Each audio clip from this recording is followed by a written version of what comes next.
এগুলো দেখতে অনেকটা কুমিরের ছোট বাচ্চার মতো, কিন্তু এগুলো কোনো কুমিরের ছোট বাচ্চা নয়।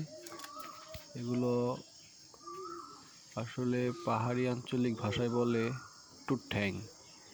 এগুলো স্বভাব চরিত্রে পুরোটাই টিকটিকির মতোই মানুষের ঘরের কোনায় বাস করে এগুলা। আর এভাবে পোকামাকড় খায় এরা। এগুলো মানুষের ঘরে বসবাস করে, কিন্তু কখনো মানুষের ক্ষতি করে না। এরা খুবই নিরীহ টাইপের প্রাণী। আর এগুলো শুধু বাংলাদেশের একমাত্র পাহাড়ি অঞ্চলে এদেরকে দেখা যায়।